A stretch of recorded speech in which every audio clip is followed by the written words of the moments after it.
Bienvenue au Bulletin des régions, une émission produite grâce à la collaboration des télévisions communautaires autonomes associées à Cogeco. Bonne émission. Alors, qu'est-ce que ça évoque pour vous, le 5-10-15? C'est un espace absolument magnifique.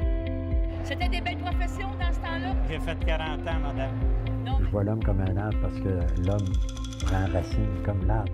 Avez-vous l'impression qu'il y a une relève pour ça? Est-ce qu'il y a des jeunes qui vont pour pas que ça se perde? C'est cette année que ça vaut vraiment la peine de venir au marché public. Ça représente une belle tradition, en fait, qui est un peu un porte-bonheur pour les pêcheurs.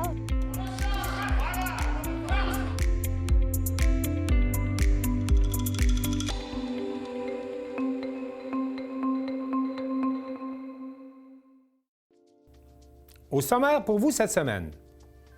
À Bonaventure, le bioparc de la Gaspésie reçoit une aide de 3,4 millions de dollars pour rehausser la qualité de l'expérience client.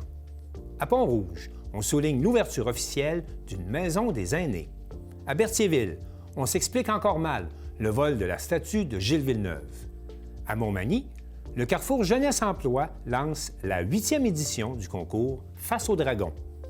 Partout au Québec, les médias communautaires s'opposent à une modification de la loi sur les bingos médias. À Vaudreuil-Soulanges, l'organisme LGTBQ2+, donne une voix à la communauté tout en luttant contre la désinformation. À Trois-Pistoles, on célèbre un jumelage avec 7 villages de Dordogne en Périgord. À Thetford, on lance le jeu de société Déclic pour les locataires des logements communautaires. Mais pour commencer cette émission, on va écouter un reportage de Mathieu Larivière de TVCO qui nous apprend que dans Charlevoix, pas moins de 100 nouveaux arrivants n'auront plus de cours de francisation suite aux coupures annoncées par le gouvernement. Le gouvernement du Québec a récemment annoncé une redirection des budgets qui étaient destinés à la francisation des personnes nouvelles arrivantes dans la formation générale aux adultes à travers tous les centres de services scolaires dans la province. Nous nous sommes intéressés à la situation dans le centre de services scolaires de Charlevoix et aux répercussions potentielles que cela pourrait avoir sur la vie des personnes nouvelles arrivantes dans notre région. Tout d'abord, bienvenue Monique Brassard. Merci d'avoir accepté notre invitation aujourd'hui. Merci. On a entendu beaucoup de choses dans les nouvelles au niveau national récemment en ce qui concerne les coupures en francisation dans les centres de services scolaires. Expliquez-nous tout d'abord, faites-nous une mise en contexte. Qu'est-ce qui advient avec la francisation pour la formation générale aux adultes? Oui, c'est important de le préciser. C'est vraiment la formation générale aux adultes. Les cours de francisation au secteur jeune pour les enfants, ça, c'est pas touché, ça continue, puis c'est vraiment important de le préciser. Donc, en formation générale des adultes, le ministère de l'Éducation, cette année, dans les règles budgétaires, il faut savoir que ça fonctionne par règles budgétaires. Tous les centres de services reçoivent en juin des règles budgétaires. Cette année, il y avait une petite ligne très cachée qui n'a pas été soulignée, qui disait au centre de services, pour 24-25, pour la francisation en FGA, vous allez utiliser le nombre d'inscriptions que vous avez eu en 2021. Ça n'a jamais été fait, là. Ça a passé dans le beurre parce que c'est une règle. Ils font jamais ça en FGA, retourner en arrière pour mettre comme un quota d'inscription. Fait que c'est une coupure qui est cachée. On pourrait dire comme ça. Pour les adultes qui sont des nouveaux arrivants au Québec qui veulent apprendre le français. C'est ça. Mais là, on se rappelle qu'en 2021, on était en pandémie. Alors, le nombre d'inscriptions, je vais prendre dans Charlevoix, par exemple, le nombre d'inscriptions, c'est technique. C'était 2,16. On appelle ça des ETP. Je ne rentrerai pas dans les détails, mais ça, c'est comme un nombre d'heures qui est à donner aux élèves. Oui. Bon. Fait que, évidemment, si je regarde en 24-25, c'est plus que le double d'inscriptions qu'on a par rapport à 2021, dans les faits. Fait que de dire, on prend le nombre d'inscriptions, on va donner des cours au même nombre de personnes qu'en 2021, bien, c'est un non-sens.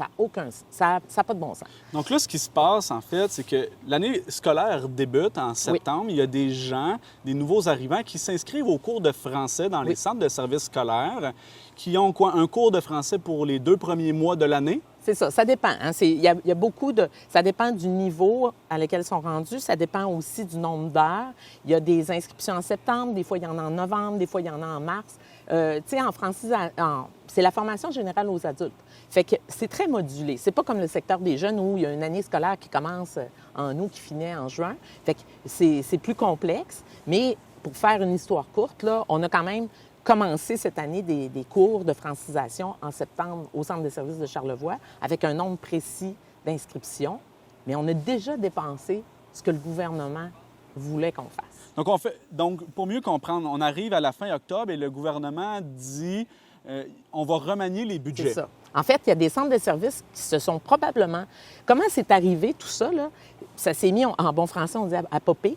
C'est qu'il y a des centres de services qui se sont fait taper ses doigts en disant non, non, non, vous avez dépassé votre nombre d'heures que vous pouvez faire la sanction des études, qu'on appelle donc donner des heures de cours. Vous avez dépensé, vous n'avez pas le droit. Puis là, les centres de services se sont rendus compte qu'il y avait cette notice dans le budget, dans les règles budgétaires de juin.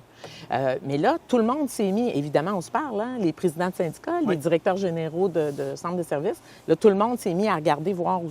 Et là, bien, avec le temps, bien, depuis les dernières semaines, on s'est rendu compte que c'était généralisé. Et bien, le gouvernement a fait des annonces aussi en disant c'est pas des coupures, c'est qu'on envoie ces sommes-là au MIFI, qui est le ministère de l'Immigration, de la francisation et de l'intégration. Mais dans les faits, c'est que le MIFI a fait aucune offre de cours de plus de francisation pour les adultes. Pour ces adultes-là. Moi, je suis là parce que je représente mes membres qui vont perdre leur emploi. Oui, on parle de chiffres. On parle de chiffres. Pour commencer, combien de nouveaux arrivants dans Charlevoix étaient inscrits au cours de francisation et ne pourront plus se réinscrire au cours de francisation? Il y avait à peu près 120 inscriptions en septembre qui ont eu des cours, qui sont terminés parce que c'est des blocs de cours. Uniquement dans la grande région de Charlevoix? Charlevoix-Est et Charlevoix-Ouest, là, mélangés. Là, je ne pourrais pas vous dire la proportion.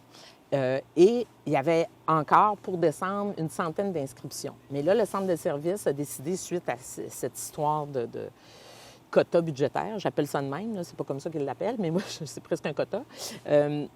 Le centre de service a décidé de garder seulement 2 groupes de francisation, un dans l'Est, un dans l'Ouest, c'est pour une vingtaine de personnes. Donc, on passe de 120 adultes en francisation à une vingtaine qui vont pouvoir poursuivre. C'est une coupure de entre 70 et 80 Puis, bien, les inscriptions, ça se module. Des fois, tu en as moins, des fois, tu en as plus. Parce que là, il y avait déjà une centaine d'inscriptions pour décembre ou janvier. Mais des fois, ils s'en rajoutent, là. C'est pas fixe. Fait que c'est certain qu'il y a des gens qui n'auront pas de francisation. L'équipe de TVCO a également rencontré 2 résidents de Baie-Saint-Paul qui ont témoigné de leur expérience personnelle en lien avec le dossier de l'immigration au Québec. Quand nous avons commencé à faire le cours de francisation, oui. L'année dernière? L'année dernière, oui. On a commencé, je pense, que le mois de novembre à peu près. C'était une bonne chance d'apprendre la langue parce que c'est très important pour le Québec. C'est justement pour nous, c'est nécessaire pour obtenir après la résidence permanente. Mais aussi pour vous faire de nouveaux amis? Oui, ça a permis aussi de connaître la culture, les différents pays qui sont ici, comme nous, pour partager les cultures, pour partager la langue. Mais précisément, le français, c'est la liaison de tout ça. Et là, cette année, en septembre, en octobre, vous aviez encore des cours de français? Oui, oui. Jusqu'à tout récemment? Oui. J'ai arrêté de faire le dernier cours, le niveau 4, le mois de septembre. Oui, septembre. 10 septembre. Oh, non, pardon, le 10 octobre. Le 10 octobre? Oui, c'est le dernier jour qu'on a fait le cours de francisation. Mais j'espère que la francisation continue. Parce que là, en ce moment, depuis la mi-octobre, vous n'avez plus de cours. Non. Vous avez essayé de vous réinscrire. Et qu'est-ce qu'on vous a dit à ce moment-là? Pour l'instant, on attend. Ça, c'est l'instruction que j'ai écoutée. On va attendre la décision finale après tous les problèmes, toutes les conversations. J'ai recommencé mon cours cette année, le mois de mars. En 2024? 2004, je m'inscris à la cours de la francisation, que j'ai recommencé mon cours. Donc, vous avez suivi les cours au printemps, cet été et au début de l'automne? Oui, oui. Et là, qu'est-ce qui est arrivé? Est-ce qu'on vous a dit que vos cours allaient être terminés? Le professeur nous dit, nous attendons le mois de décembre pour recommencer les cours. La semaine passée, j'ai reçu un courriel qui me dit que les cours de francisation est arrêté pour moi. Et je suis triste parce que je dis pourquoi, qu'est-ce qui se passe? Parce que j'aimerais de continuer ma course en français présentiel. C'est la semaine dernière, donc, que vous l'avez appris. C'est quoi le sentiment qui vous habite? Est-ce qu'il y a des inquiétudes ou des incertitudes liées à ça? Oui, oui, parce que pour que je termine de m'adapter ici, j'aime de continuer mon cours en français pour améliorer mon français. C'est ça, et maintenant, c'est fini le cours. Nous attendons de nouvelles choses. Ça vous fait quoi, sur une note plus personnelle, de ne plus avoir de cours? Est-ce que ça vous crée des inquiétudes? Est-ce que c'est incertain? Avec votre femme, comment est-ce que vous vivez cette situation-là? Pour moi, c'est incertain parce que je ne peux pas savoir si le cours va continuer ou non. Oui. Ce n'est pas clair l'information. Des fois, existe une prolongation des temps loin à commencer autrefois la francisation. Mais j'espère que tous les problèmes avec ça, ça fait un bon résultat oui. pour nous, qui nous sommes ici déjà, et pour les nouveaux arrivants. Après, oui, que oui, ces programmes-là se poursuivent. Oui, oui. Le Centre de services scolaires de Charlevoix a refusé notre demande d'entrevue concernant le dossier de la francisation sur le territoire.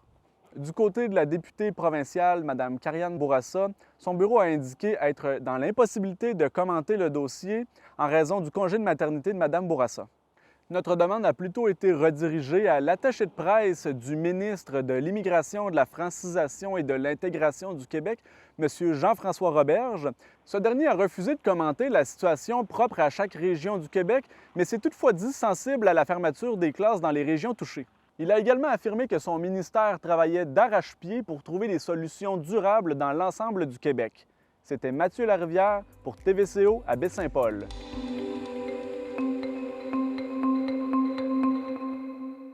Le bioparc de la Gaspésie à Bonaventure vient de recevoir une aide financière de 3,4 millions de dollars pour réaliser la première étape de son plan de développement de l'expérience client. Un reportage de Valérie Pinault de Télévague.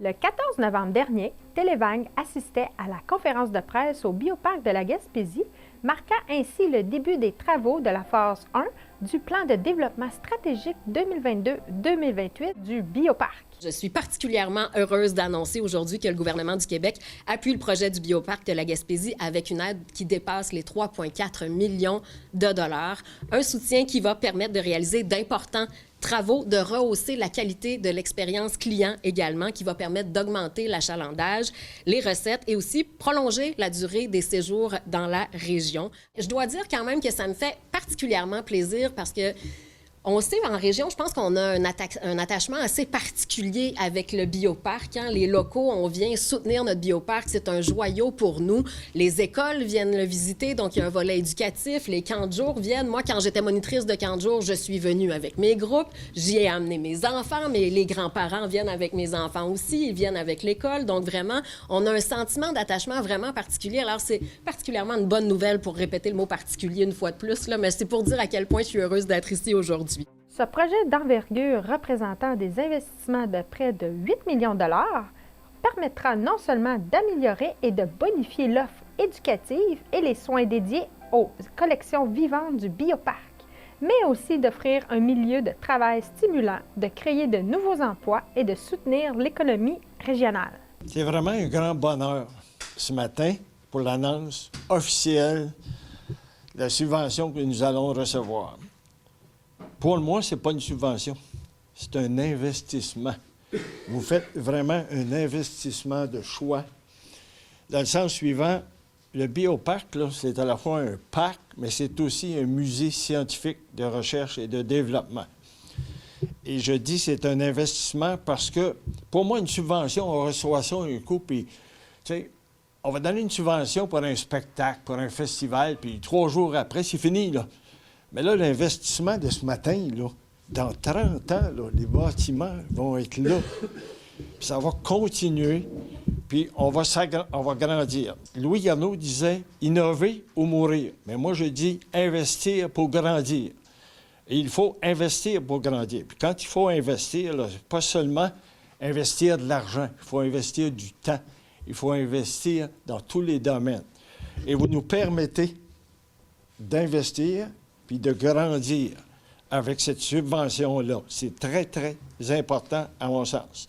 Vous savez, le tourisme, c'est une activité majeure pour la Gaspésie. Et souvent, on va investir des petites graines à gauche, à droite, des nouvelles activités. À mon sens, à mon point de vue, à moi, il faut d'abord et avant tout s'occuper de ce qui existe. Il faut leur donner de la qualité. Quand vous allez à l'extérieur, qu'est-ce qui va vous attirer? Ce n'est pas les prix les plus cheap, là. Vous allez dépenser de l'argent, vous allez payer le montant quand ça vaut la peine. Fait que nos industries touristiques, comme le Bioparc, comme d'autres institutions, ici en Gaspésie, il faut vraiment investir pour fournir de la qualité. En fait, le projet du Bioparc, c'est ce qu'on a amorcé il y a quelques semaines avec l'aide financière accordée par le gouvernement du Québec, que je remercie grandement. Ça s'inclut, ça, dans un plan de développement global, plan de développement stratégique du Bioparc 2022-2026, en principe, mais qui va s'étirer un peu plus loin, puisqu'on a, pour différentes raisons, amorcé les travaux un peu plus tard que prévu. Bref, on est dans l'amorce de la phase 1 de ce plan de développement stratégique-là, qui inclut plusieurs chantiers. Le premier chantier qui est débuté depuis un mois, depuis le début d'octobre, c'est l'agrandissement du bâtiment des soins animaliers. Donc, de ce côté-là, à l'extérieur, on a des pépines et tout est en branle. Là, les fondations sont mises et les travaux progressent. Donc, ça, c'était le premier chantier. Ensuite de ça, au printemps, on va amorcer un deuxième chantier qui va inclure, entre autres, le réaménagement et l'agrandissement de l'habitat des loutres dans le secteur de l'écosystème de la rivière. On va commencer aussi au printemps la construction d'un nouveau pavillon d'exposition qui va être situé à l'extrémité du pavillon des amphibiens et reptiles existants. Ce nouveau pavillon d'exposition-là va nous permettre d'accueillir des expositions itinérantes, des expositions temporaires à différents moments de différentes saisons, donc permettre de cette façon-là de renouveler ponctuellement du contenu. Donc ça va s'amorcer au printemps. On va faire une pause estivale pour les opérations régulières d'été. Et à l'automne, on reprend un autre chantier dans le coin de l'écosystème de la toundra, donc l'habitat des caribous, renards arctiques, tout ça va être refait au complet. On ajoute une nouvelle espèce, donc on va reproduire un habitat pour accueillir le loup arctique, donc une nouvelle espèce qui sera là à partir de 2026. On ajoute aussi une aire d'animation extérieure pour les visiteurs. On va aménager aussi une nouvelle aire de pique-nique. On fait différents réaménagements des aires publiques à l'extérieur pour améliorer la qualité de visite. On en profite aussi pour agrandir, réaménager et adapter nos toilettes publiques. On ajoute des espaces pour les employés. Donc, notre restaurant, qui n'est plus un restaurant depuis 2020, sera complètement réaménagé pour créer des espaces de travail, salles d'employés, des bureaux et tout ça. Donc, tout ça va s'échelonner périodiquement jusqu'au printemps 2026, qui, normalement, devrait marquer le point final de cette première phase du plan de développement. Ultérieurement, dans une deuxième phase, on a d'autres espèces qui seront intégrées, comme par exemple le possum d'Amérique, le pécan. Qu'est-ce que vous entendez par parcours immersif?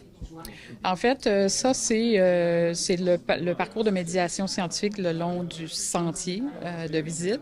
À l'heure actuelle, on a des panneaux d'interprétation, donc c'est des éléments plutôt statiques là, au niveau de la médiation scientifique. Alors, on va développer un nouveau parcours avec des éléments interactifs, bornes numériques, donc différents éléments comme ça qui vont remplacer les panneaux qui sont vieillissants, les panneaux d'interprétation, par du nouveau matériel beaucoup plus interactif, plus au goût du jour aussi.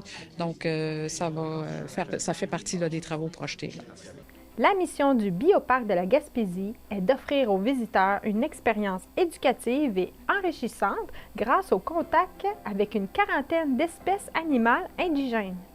Avec l'aide financière reçue, le parc animalier entend bien faire que chacune visite soit un moment mémorable et instructif pour tous.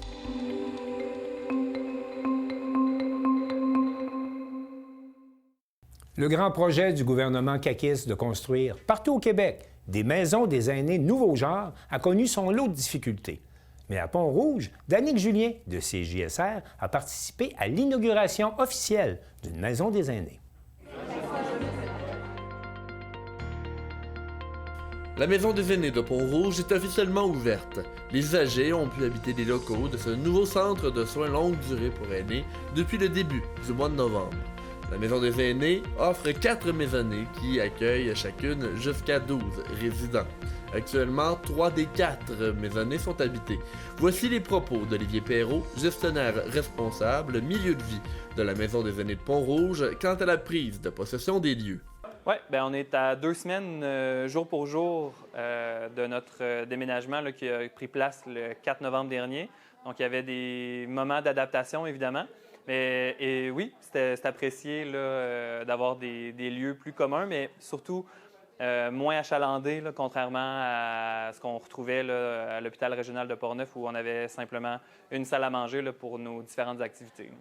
Une maison des aînés est disposée bien différemment des CHSLD, que nous connaissons tous. Dans ces établissements, tout est pensé afin d'offrir aux résidents du confort, en éloignant l'aspect médical le plus efficacement possible. Grandeur commune, pas de routine pour le réveil, les résidents se sentent comme à l'hôtel. M. Perrault nous a présenté certains aspects de l'établissement. Par contre, là, on peut remarquer que les heures de vie sont assez vastes, puis on a une salle à manger habituellement lorsqu'on n'est pas en conférence de presse. Chaque maisonnée est munie de cuisine avec des tables chaudes dissimulées directement dans le comptoir, donc ce qui nous permet d'effectuer une activité repas là, qui représente davantage comme ce qu'on retrouve à la maison qu'en milieu le plus institutionnel. Donc, c'est des repas qui sont servis plat par plat le matin, le midi et le soir. Les aspects médicaux sont les plus dissimulés possibles. Le voici à nouveau. De la maisonnée, puis on a les heures de vie communes qui sont à l'intérieur de celle-ci. Lorsque je vous disais tout à l'heure là, que tout ce qui est clinique ou médical est dissimulé, on le retrouve, là, on a un bon exemple ici avec les alcôves. Donc, on pourrait retrouver là, dans une maisonnée qui est habitée tout ce qu'on a besoin comme matériel médical, comme par exemple les serviettes, des lingettes, les protections. Puis aussi, on retrouve là, la photo d'un résident avec son nom. Lorsqu'on parle aussi là, de dissimuler les différentes particularités cliniques, là, on retrouve là, dans un milieu de vie régulier, là, dans un hôpital, par exemple, lequel on était à l'hôpital régional de Portneuf.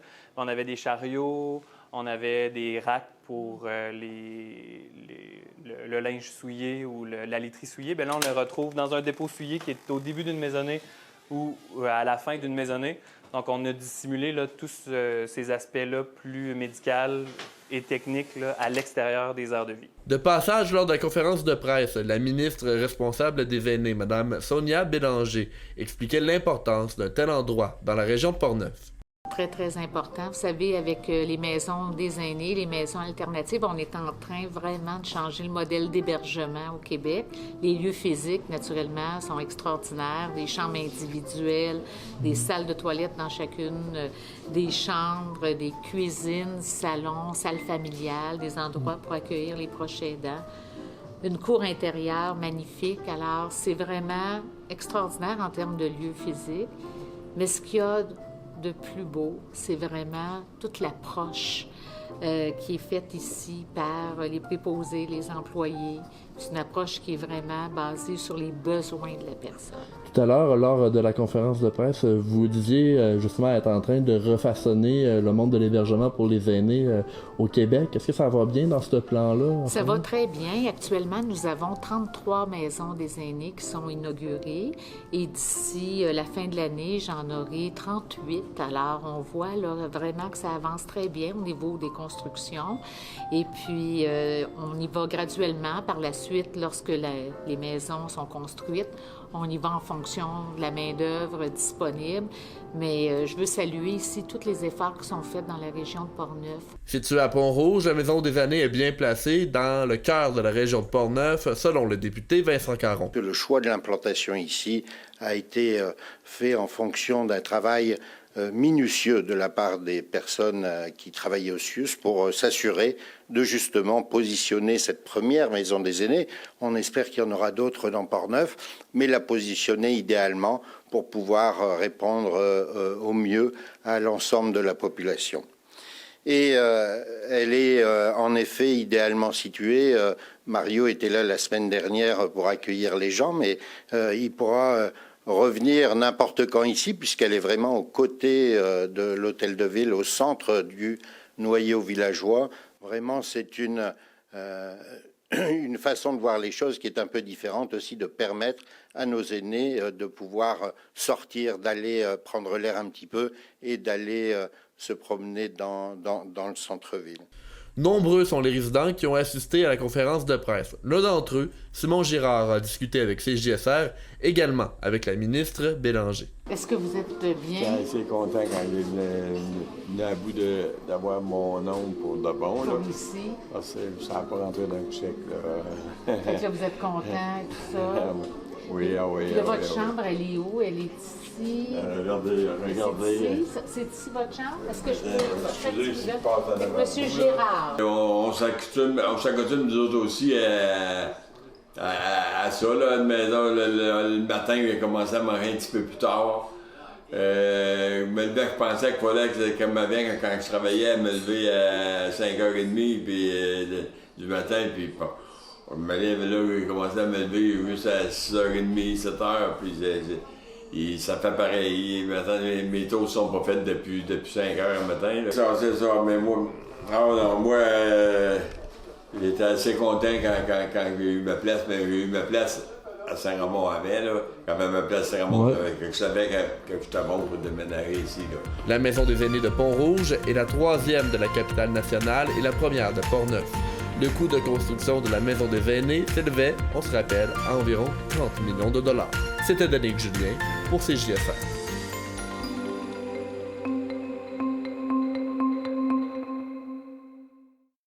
Le 31 octobre dernier, tout le Québec était en émoi lorsque l'on a appris que la statue de Gilles Villeneuve à Berthierville avait été volée. Alors, pour faire le point sur ce dossier puis voir comment les choses évoluent depuis ce temps, je parle avec notre journaliste de CTRB, mais également, puis pas occasionnellement, mais également directeur général du musée Gilles Villeneuve, Alain Bellumeur. Alain, bonjour. Bonjour. Alain, pouvez-vous, s'il vous plaît, d'abord nous rappeler les événements, là? Vous vous êtes fait voler. Comment ça s'est passé? Bien, le 30, la soirée du 30, c'était le banquet annuel du musée Gilles Villeneuve à Montréal. OK. Donc, c'est une importante levée de fonds à chaque année qu'on fait au musée. Et je suis revenu au musée le lendemain matin, le 31, 8 heures du matin. Là, on s'est aperçu de rien parce qu'on prend pour acquis. Tu sais, la statue est là depuis tellement d'années. Fait que tu rentres dans la cour du musée, tu vides l'auto, tu défais les boîtes pour le banquet, la finalité du banquet, compte l'argent, etc. On prépare tout ça, puis tout d'un coup, je reçois un téléphone d'un ami qui me dit « Coudonc, Alain, est-ce que vous êtes fait voler votre Gilles sur le podium? » Fait que là, je comprends pas. Il dit « Ben, sors dehors. » Il dit « La statue est plus sur le podium. » Fait que je suis allé voir, puis il restait les bottines. Ça veut dire que c'était coupé aux chevilles. C'est une statue de bronze grandeur nature de Gilles Villeneuve. C'est une œuvre du sculpteur de grande réputation, Jules Lassalle, qui avait construit, qui avait préparé cette statue-là en 1985 à notre demande. Elle a été dans un parc sur le bord du fleuve avant la naissance du musée. Et après, ben, elle a évidemment suivi le musée. Et les gens pouvaient grimper chaque côté de Gilles Villeneuve, comme si Gilles était sur la première marche du podium, puis les visiteurs étaient à sa gauche et à sa droite. Oui, on voit bien sur l'illustration. Alain, on voit bien sur l'illustration, mais la première question qui me vient à l'esprit, le musée il est au cœur du centre-ville de Berthierville. Avez-vous des suspects? Avez-vous des caméras? Avez-vous quelque chose? Avez-vous des pistes sur qui aurait fait ça? Oui, bien, il y a des idées. La police est au courant de certains faits. Mais évidemment, c'est de trouver les preuves parce que la statue, on est sûr qu'elle n'existe plus. Elle aurait été refondue, c'est ça? Fondue pour, dans le fond, les voleurs sont probablement repartis avec 500 ou 600 $, pas plus que ça. C'est la valeur aujourd'hui là, qu'on peut aller chercher pour du bronze comme ça. Et c'est malheureux parce que c'est une statue qui, à l'époque, avait coûté à notre organisme au-delà de 20 ou 25 000 $ en 85. Okay. Ben oui. Puis, on est allé frapper à la porte du sculpteur qui est toujours vivant. Bon. Et pour la refaire aujourd'hui, similaire, bien évidemment, on parle de près de 100 000 $. C'est sûr que là, on rajouterait probablement une micro-puce à l'intérieur pour la retracer si ça arriverait encore. Plus des caméras mieux placées pour la statue. Jamais on avait pensé... tu sais, les caméras sont orientées vers le musée et on n'avait jamais pensé. La statue était prise, là. C'est pour ça qu'ils n'ont pas pris les pieds, parce que à partir des bottines, c'est des tiges d'acier qui rentrent dans le ciment à peu près 3 pieds de long. Fait qu'ils n'ont pas d'effet. Le ciment, ils ont coupé, ils sont partis avec le bronze, puis on fait fondre ça pour aller chercher quelques dollars. Cette nouvelle-là, là, on le sait, là, ça a mis en émoi tout le Québec. Là. Vous avez été pendant quelques jours de tous les bulletins d'information au Québec, mais un mois plus tard, là, qu'est-ce qui arrive maintenant? Là? Est-ce que vous avez des... On parlait qu'il y avait des entrepreneurs dans la région qui voulaient vous donner un coup de main parce que vous ne pourrez pas laisser ça comme ça. Il faut faire quelque chose. Ouais. Qu'est-ce que vous envisagez présentement? C'est ça, il y a plein de monde qui nous ont contactés. Ouais. Évidemment, la nouvelle s'est répandue, on dit au Québec, mais c'est à travers je vais appeler ça la planète course. Oui, c'est vrai. Il y a eu des reportages dans le magazine Le Monde en France. Il y en a eu en Italie, etc., un peu partout. Aussi au niveau des autres provinces canadiennes, sur CBC, un peu partout. Bref, il y a eu un gros battage médiatique. On l'a travaillé dans le sens positif du mot, en espérant que quelqu'un donnerait des indices ou nous conduirait au voleur. Mais je pense que c'était trop tard, même si on s'est dépêché. Alors justement, quel est le plan là maintenant? Quel est le plan maintenant, Alain? Bien, ce qu'on pense faire, parce qu'au lieu de se dépêcher, puis on pense que ceux qui voulaient nous aider au lendemain du vol vont encore vouloir nous aider un petit peu plus tard dans l'année, parce qu'on avait peur de lancer un projet rapidement. Puis exemple, je ne sais pas, on ramasse 50, 60 000 $, qui est beaucoup d'argent, puis que tu dis à tout le monde, bien, excusez-nous, on n'a pas les fonds, le reste des fonds pour faire la statue, on remet ça plus tard. On aimerait mieux être bien préparé, puis peut-être jumeler ça au prochain Grand Prix du Canada ou peu importe, puis entre-temps, voir les différentes options aussi avec le gouvernement, avec notre municipalité, les organismes de chez nous, plus les gens qui s'étaient manifestés. Évidemment, on a pris bonne note là, des gens qui veulent nous aider là, pour qu'on puisse les recontacter en temps et lieu. Alain, d'abord, je vous souhaite la meilleure des chances là, pour vos prochaines collectes de fonds pour refaire une statue à l'effigie de Gilles. Mais en terminant, j'aimerais savoir quel genre de réflexion ça provoque chez vous? Qu'est-ce que, quand on subit un événement comme ça, votre réaction à rebours, je dirais, là, vraiment, un mois plus tard, vous vous sentez comment par rapport à ce qui est arrivé? Le musée Gilles Villeneuve, c'est beaucoup de bénévoles, beaucoup de bénévolat aussi. Ouais. Puis, c'est un coup, ça fait mal au cœur. Cette statue-là, c'est une statue. Bon, il n'y a personne qui est mort, ça c'est correct, mais c'est une statue qui, évidemment, avait un impact dans notre communauté. Les photos de cette statue-là, on voyage partout dans le monde. Fait que pour nous, c'était une carte postale, une carte de visite importante. Oui. Et puis, pouf, dans quelques instants, on fait disparaître ça pour quelques dollars. Je pense que, en tout cas, ces gens-là n'ont pas de cœur, puis ceux qui font ça, c'est ce genre de choses-là. Gilles Villeneuve fait partie de notre patrimoine. Oui. puis qu'on le coupe puis qu'on fasse fondre sa statue pour aller chercher quelques dollars, là, ça n'a aucun bon sens. On se demande dans quel monde on vit aujourd'hui.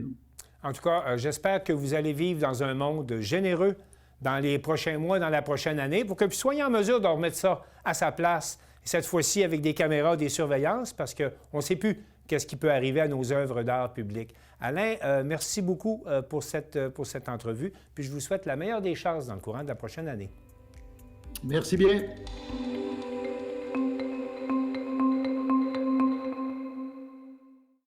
Mario Lacombe de CSUR.TV nous présente une initiative du Carrefour Jeunesse-Emploi Montmagny-Lillet qui vise à soutenir l'entrepreneurship.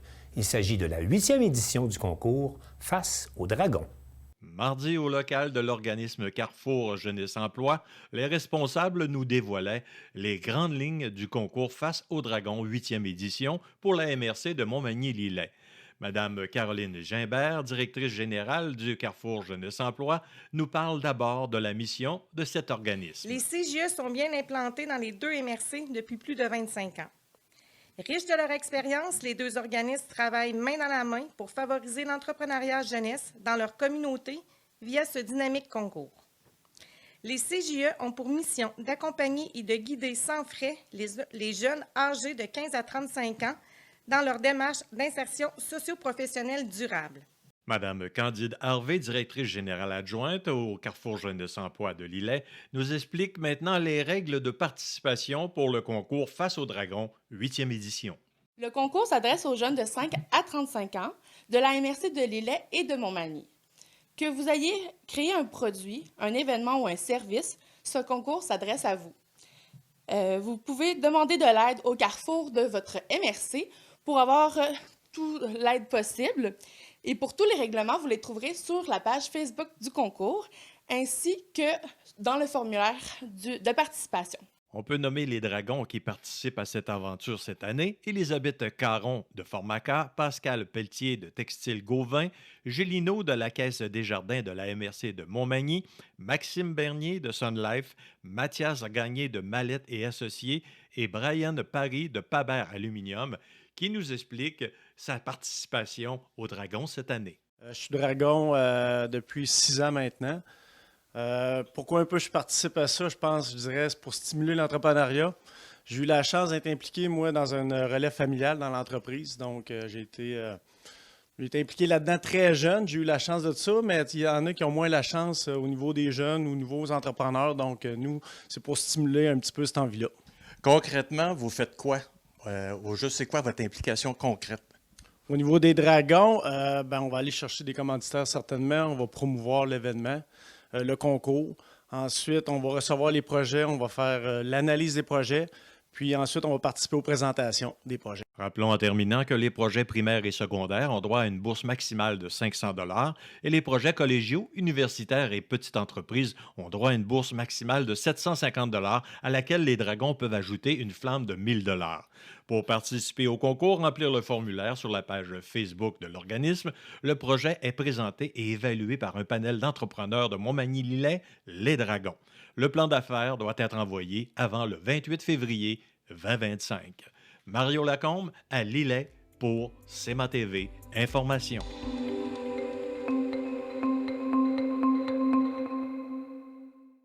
La Fédération des télévisions communautaires autonomes du Québec s'oppose à un projet de modification de la loi sur les bingos médias. Marc Baudouin de la télévision de la Matapédia en parle avec Amélie Hintz, la présidente de la Fédération. La proposition des modifications des règles des bingos médias permettrait la diffusion de bingo sur les réseaux des médias privés. Qu'en est-il exactement et quels seraient les impacts pour les radios et télévisions communautaires? Pour répondre à ces questions, j'en discute avec Amélie Hintz, qui est directrice générale de la Fédération des télévisions communautaires autonomes du Québec. Bonjour Amélie. Bonjour. Donc, tout d'abord, c'est quoi exactement cette proposition-là qui a été faite sur les bingos médias?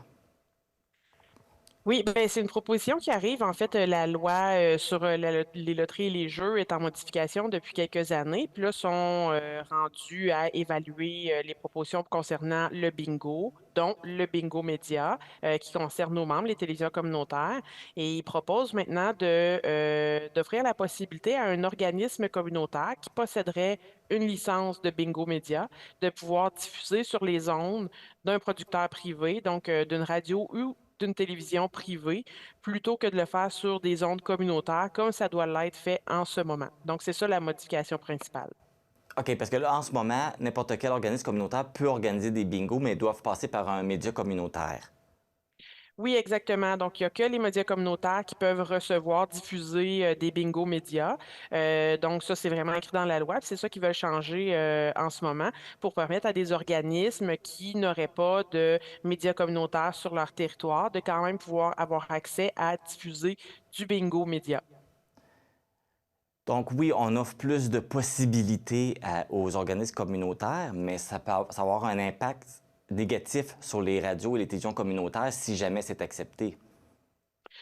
Bien, effectivement, il y a toujours un potentiel, là. C'est sûr que la loi dit que ça va être des mesures extraordinaires, ça va être accordé seulement de manière exceptionnelle à des organismes qui n'auraient pas de médias communautaires sur leur territoire. Bon, on sait qu'il n'y a pas beaucoup de territoires où il n'y a pas déjà au moins un média communautaire qui fait un bingo média, s'il n'y en a pas plusieurs qui se partagent un même territoire. Souvent, les territoires de licence peuvent se chevaucher. Donc, il y a une télévision qui peut faire un bingo sur son territoire, puis il y a une partie de son territoire qui est aussi, qui vient chercher, mettons, une radio communautaire parce que les territoires ne sont pas découpés de la même manière, ce qui est tout à fait normal.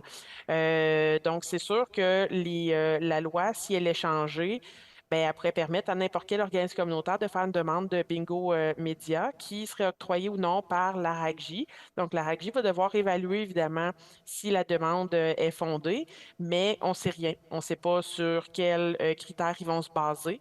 On ne sait pas si, bon, les territoires se chevauchent, comment ils vont fonctionner, est-ce qu'ils vont donner un droit particulier à l'organisme communautaire qui est déjà sur le territoire ou aux médias communautaires qui exploitent déjà un bingo média? À quel genre d'organisme ils vont donner ça? Est-ce qu'on sait si, par exemple, un média privé décidait de fonder son propre OBNL rattaché à sa compagnie pour faire lui-même un bingo média sur ses propres ondes pour financer son média? En ce moment, la loi n'empêcherait pas ça, là. Donc, on considère qu'il y a beaucoup trop de place à la dérive pour que ce soit une loi qui doive être adoptée en ce moment, là. Oui, puis en même temps, les radios et les télévisions communautaires, on ne peut pas se permettre de perdre quelques diffusions de bingo parce que c'est, pour une grosse majorité, c'est le gagne-pain des médias communautaires, là. Oui, absolument. C'est définitivement le mode de financement autonome le plus important pour tous les médias communautaires, que ce soit radio et télévision.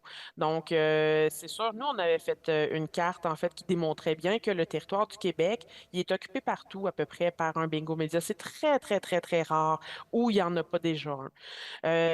Après ça, il y a même comme je le disais tantôt, il y a beaucoup de zones qui se chevauchent. On considère que le marché il est déjà saturé. Donc, ajouter des possibilités là-dedans, ben, ce que ça va faire, c'est que ça va venir cannibaliser en fait les revenus qui sont faits par des médias en ce moment qui en ont grandement besoin parce que c'est leur seule source de financement.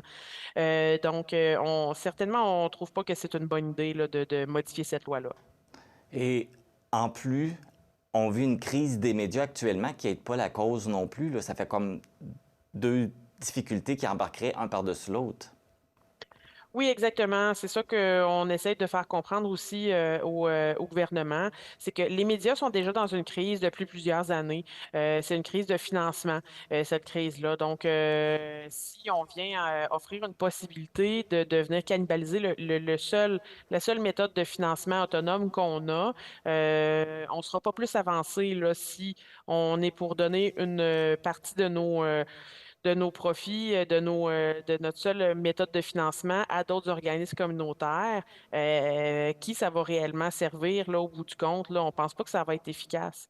Donc, c'est pour ça qu'on s'oppose à cette mesure-là, puis qu'on a fait une campagne de sensibilisation auprès des élus du Québec pour qu'au moins ils sachent, avant de voter pour la loi, pour la modification de la loi, qu'ils reconnaissent c'est quoi les conséquences potentielles que ça pourrait avoir sur leur média local en ce moment. Bon, on va attendre la suite. J'imagine qu'il va y avoir un suivi qui va être fait avec les élus aussi par la suite pour la suite des choses et voir aux autres aussi qu'est-ce qu'ils vont faire pour nous. Oui, absolument. C'est pas encore terminé parce que le projet de loi y est déposé, mais ça ne sera pas étudié ou adopté avant début décembre. Donc, on va continuer nos démarches pour convaincre le gouvernement, les élus qu'il faut reculer sur cette question-là. Parfait. Amélie Hintz, merci beaucoup de nous avoir donné plus de détails sur la situation et sur cette demande qui a été faite au niveau des bingo médias. Bien, ça me fait plaisir. À la prochaine. Merci.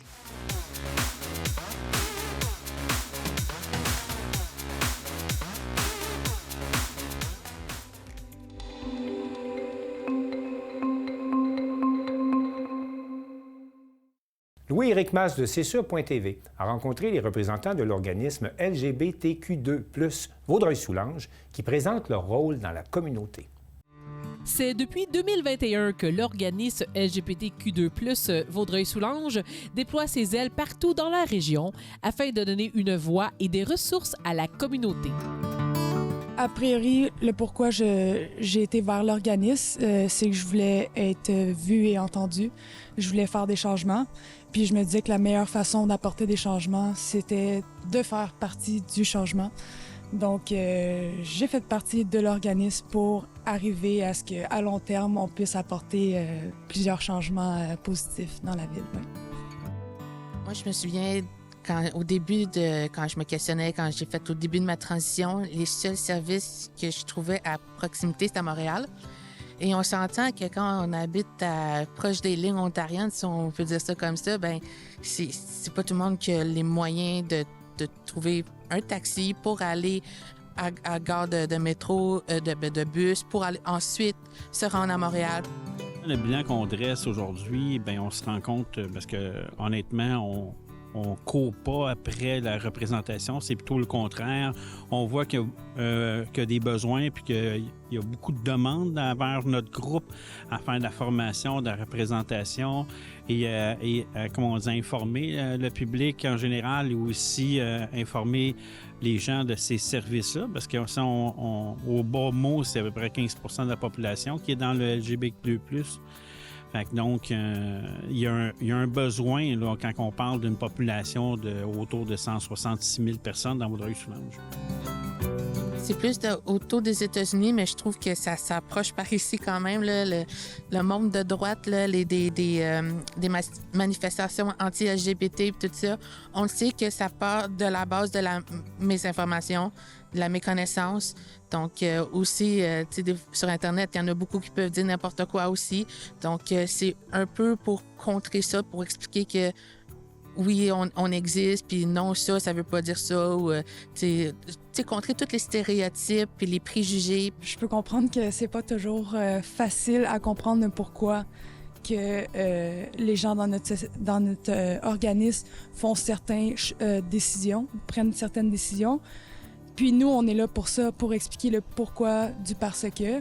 Puis même qu'il y en a qui ont l'expérience de tout ce changement-là, donc ils peuvent vraiment parler de leur expérience pour mieux expliquer. Puis c'est autant au niveau de la tranche des adolescents, des enfants, que même les adultes qui accompagnent leurs enfants là-dedans. Nous, on peut donner de l'expérience, on peut donner des outils, expliquer mieux le pourquoi que l'enfant se sent d'une certaine façon, etc. Fait que ça, c'est sûr que si j'ai un conseil à vous donner durant cette vidéo-ci, venez nous voir. Ça vaut vraiment la peine. Puis une fois qu'on a des explications, qu'on a l'esprit ouvert, ça répond à beaucoup de questions, honnêtement. Fait que venez nous voir.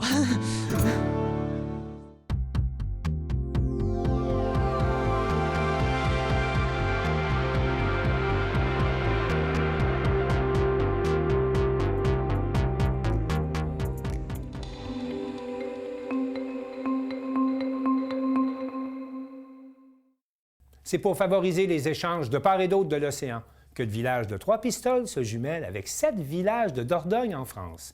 Un reportage de la télévision communautaire des Basques et du Haut-Pays. Bonjour, Bernard Picheneau, je suis le vice-président de l'association Périgord-Québec Francophonie et nous sommes ici ce soir pour lancer le jumelage entre la ville de Trois-Pistoles et les rives du Drô. Ce sont 7 villages qui sont en Dordogne, en France. On est en train de préparer des activités, des nouvelles actions, d'échanges de jeunes. Et on est très heureux d'avoir lancé ce jumelage avec la ville de Trois-Pistoles. D'autres suivront dans la région. On prépare d'autres jumelages parce qu'il y a une attente aussi bien du côté français que du côté québécois pour augmenter le nombre de jumelages et puis favoriser les échanges de part et d'autre de l'océan. Voilà. Alors, par exemple, Saint-Thomas, qui est jumelé avec notre village de la Roque-Gajac en Dordogne, en Périgord-Noir exactement, ça fait 16 ans que chaque année, il y a une classe d'âge, 10-12 ans, d'enfants, qui viennent à Saint-Thomas. Et l'année d'après, c'est les petits Québécois, les Thomasiens et Thomasiennes, qui viennent en Dordogne. Et ça fait donc 16 ans qu'on fait ça et c'est formidable. Ces jeunes sont contents, c'est une expérience extraordinaire pour eux. Il y a aussi les intermunicipalités. C'est des jeunes qui partent dans la municipalité jumelle et qui travaillent dans la commune pendant 8 semaines, et qui vivent dans la famille de la personne qui a été envoyée. Enfin, c'est des programmes qui sont très importants pour nous, pour notre association. Voilà. Salut, moi je m'appelle Lisanne Picard-Paquin, puis à partir de janvier, je vais animer des ateliers de slam jeunesse à l'école secondaire à Trois-Pistoles. Alors c'est un partenariat avec la ville de Trois-Pistoles, l'école de Trois-Pistoles, mais aussi l'association Québec-France, parce qu'à partir des ateliers, on va former une équipe et cette équipe-là va aller à la finale régionale, finale provinciale, pardon, où là il y a des équipes de partout dans le Québec qui vont se retrouver. Des jeunes de 12 à 17 ans qui se retrouvent le temps d'une fin de semaine pour slammer à Rivière-du-Loup. Et une de ces équipes-là part pour la France à l'octobre prochain. Alors, à partir de janvier, il va y avoir des ateliers à l'école secondaire pour former l'équipe qui va représenter Trois-Pistoles à la finale de Rivière-du-Loup en avril. Alors, bonjour à tous, je suis Bertou, un artiste français du Périgord, un artiste pop-folk.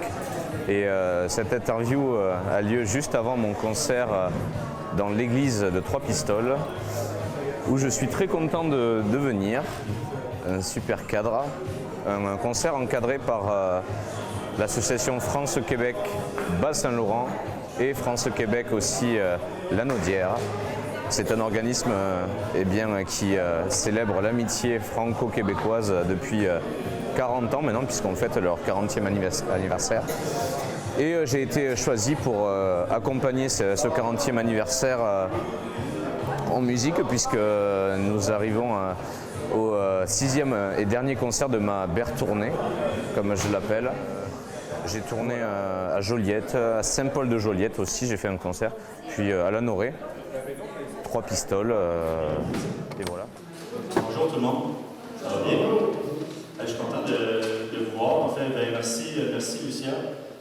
C'est l'aboutissement, le début aussi d'une longue histoire avec les rives du Drô. On a fait un jumelage, comme vous l'avez vu dans les nouvelles cet été. En fait, je suis allé en France au mois de mai, signer le pacte d'amitié, le jumelage, la charte de jumelage. En fait, je salue Bernard et Colette. Qui sont ici, qui sont tout droit du Périgord, qui sont venus nous voir à Trois-Pistoles. Merci. Bernard, qui est aussi le vice-président de Périgord-Québec. Donc, les dignitaires de Périgord-Québec sont ici.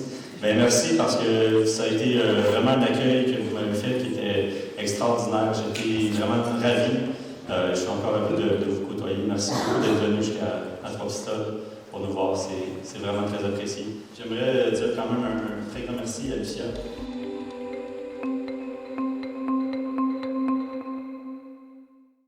Geneviève Cyr de TVCRA nous présente le jeu de société Déclic, qui a été conçu pour les locataires de logements communautaires.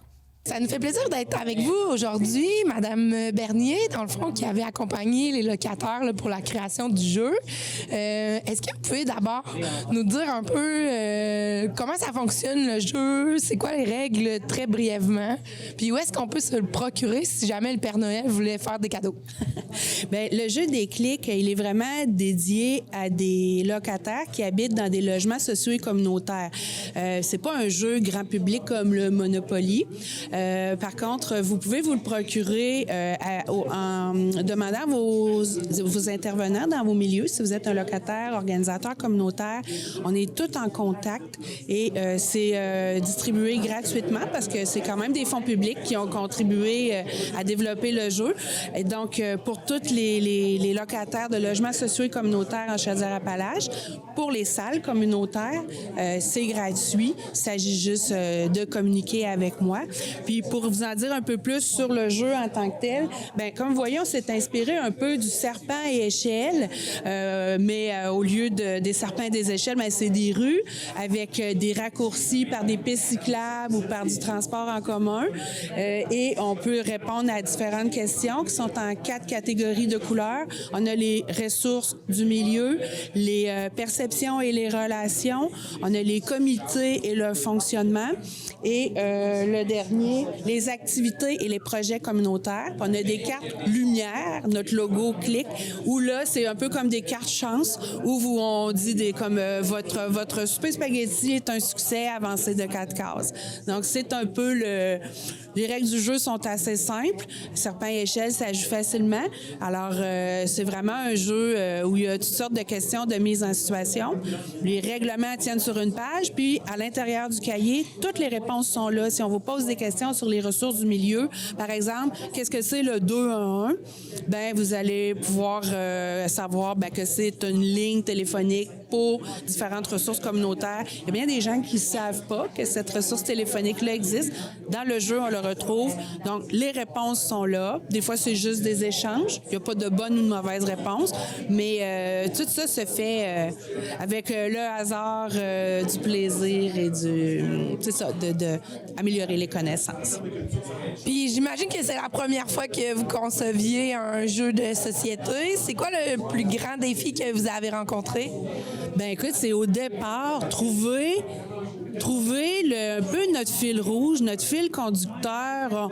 On savait qu'on voulait un jeu qui permette d'avoir du plaisir, qui permette aux gens d'échanger. Mais qu'est-ce qu'on fait? Un jeu de cartes, un jeu de table? On a vraiment brainstormé beaucoup là-dessus. Puis à un moment donné, on se disait, mais coudonc, on va-tu y arriver? Puis c'est là, comme elle disait tantôt, on est allé dans un petit café ludique, la Cage aux Trolls, pas les nommer. Puis là, il y avait plein de jeux. On a commencé à regarder c'était quoi les jeux, puis jouer un peu à quelques-uns. Puis tout à coup, là, il y a une idée qui a germé, là. Puis là, on a commencé à faire du pouce là-dessus. Puis pour nous amener après ça à faire des ateliers de création qui nous ont amené, vous avez vu les prototypes, là. Mais là, quand on a trouvé l'idée, serpent échelle, c'est le fun, on disait, ouais, mais ça va coûter cher, va falloir faire un plateau de jeu. Ça, on considère tout ça un peu pêle-mêle, mais tranquillement, on s'est dit, non, c'est vraiment notre filon, là, puis on tient cette idée-là. C'était quoi les questions qu'on voulait poser? C'est tout sorti pêle-mêle. Maintenant, on se disait, ouais, finalement, hein, il y a comme des catégories qui sortent de là. Il y a beaucoup de travail, de réflexion, de création, on revient, moi je mettais tout ça ensemble, puis là on valide. Puis après ça, on a passé aux phases test. Là, on s'est dit, on est assez avancé. Allons voir d'autres locataires. Ils ont-tu du fun? C'est-tu bien long? Combien de temps ça leur prend passer à travers ce jeu-là? C'est-tu trop long? Combien de questions on doit écrire? Les questions sont-tu claires? Les règlements? C'est quand même tout un processus. On parle d'un 2 ans. On se voyait à peu près une fois par mois. Fait que quand même, je trouve que quand on prend du recul un peu pour tout ce que ça comporte, c'est quand même un bon résultat, là.